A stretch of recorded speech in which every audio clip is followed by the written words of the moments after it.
ছেলেকে দিয়ে মুড়ি আনিয়েছি, মুড়িগুলো ড্যাম ছিল, ছেঁড়ার পরই তারপরে দেখছি মুড়িগুলো ড্যাম।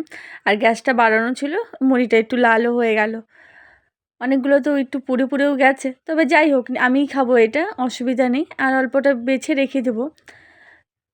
তোমাদের দাদাভাইকে আর শ্বশুরমশাইকে চা দিয়ে দিয়েছি, ওনারা খাচ্ছে। খাওয়া দাওয়ার পর এই যে আবার রান্নাবান্নার তোড়জোড় শুরু করে দিয়েছিলাম। আজকে সেরকম খুব একটা তোড়জোড় নেই, কিন্তু আবার ছিল।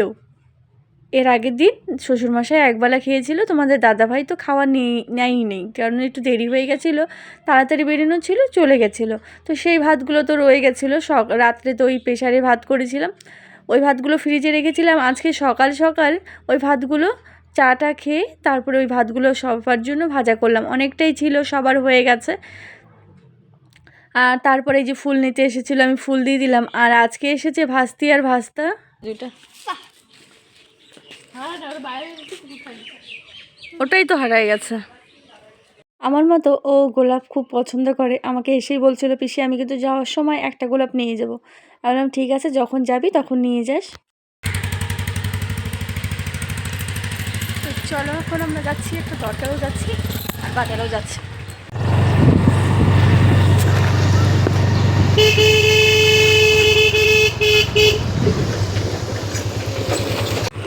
সার জাগানো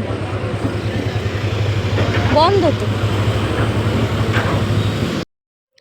হঠাৎ করে আমরা কোথায় এসেছি বলো তো? আজকে আমাদের একটা নিমন্ত্রণ বাড়ি আছে, বার্থডে বাড়ি, একটা দাদা বাড়িতে যেতে হবে। তো সেই কারণে গিফটটা নিয়ে নিলাম আমরা এখান থেকে। আর আজকে তো জামাই ষষ্ঠী, বারটাও রবিবার পড়েছে। বাজারে কিন্তু আজকে বড্ড ভিড় দেখা যাচ্ছে।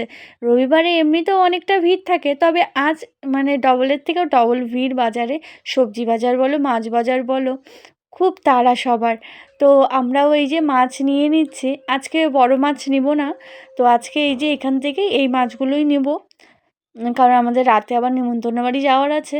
তো এদিকে দেখতে পাচ্ছ, তোমাদের দাদাভাই মাছ বেছে নিয়ে আমরা বাজার থেকে বেরিয়ে পড়েছি। আমরা অনেক কিছুই নিয়েছি।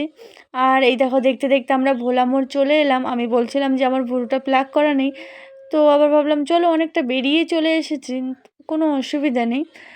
আর এদিকে এই যে দেখতে দেখতে বাড়িতে সেই প্রথমে যেটা কাজটা আমি করলাম, ক্যালেন্ডার আমার এমনিতে খুব ভালো লাগে। আর আমি মানে ভীষণ খুশি হয়ে গেছি যখন আমি দেখেছি এই ঠাকুরের ছবি, লক্ষ্মী আর গণেশ। তো আমার মনটা একদম ভরে গেছে। আমি যে গিফট কিনেছি সেটার থেকেও মনে হয় এই আমার মা লক্ষ্মী আর গণেশকে দেখে বেশি ভালো লেগেছে। তো আমরা একটা মালা নিয়ে নিয়েছি, তো রূপোরই মালা নিয়েছি। চলো এবার আমি খাওয়া দাওয়াটা আমারও করতে হবে ক্যালেন্ডারটা রেখে। তোমাদের তো বললাম ভাত ভেজেছিলাম, এই যে আমি তখন খাইনি, চা মুড়ি খেয়েছিলাম। কারণ রবিবারটা কী বলো তো, সবাইকে টাইমে টাইমে একটু খাবার দিতে গিয়ে না নিজের একটু গোলমেলেই হয়ে যায়। তাই সবাইকে খাইয়ে তখন আমি সবার লাস্টে, ওরা যখন ভাত খায় তখন আমি চা খেয়েছিলাম। তো সেই কারণে আমার আর তখন খিদে পাচ্ছিল না, আমি চা খেয়েই তোমাদের দাদাভাইয়ের সঙ্গে বেরিয়ে গেছিলাম। তোমাদের দাদাভাই বললো চলো। আর যে বাড়িতে এসেই প্রথমে মাছটা বানিয়ে নিলাম, বানিয়ে তাড়াতাড়ি করে রান্নাটা এখন করে নিচ্ছি, দেরি করা যাবে না। অনেকটাই এখন বেলা হতে চললো, এখন ওই ঘড়ির কাঁটায় 1টা বেজে গেছে। কিন্তু বাড়িতে এসে এই মাছগুলোকে বানাতে হলো, তারপরে আমি নিজে খেলাম। মাম্মাম সোনাকে একটু হলো খাওয়াই নিলাম। আর ভাস্তি এসেছে, আজকে কোনোই অসুবিধা নেই, ভাস্তি মাম্মাম সোনাকে নিয়ে রাখছে। এদিকে আমি রান্নাবান্নাটা করে নিচ্ছি। আর দিদির কাছে থাকতে আমার মাম্মাম সোনা ভীষণ পছন্দ করে। আর যেহেতু দাদাও এসেছে, আর ছেলে এখন এই সময়টা গেছে আর্টে, ছেলেকে আমরা আর্টে দিয়ে শ্বশুরমশাই একটু বেরিয়েছিলেন, তো সেই ফাঁকে আমরাও একটু গিয়েছিলাম, মাম্মাম সোনাকে আজকে রেখেই গেছিলাম।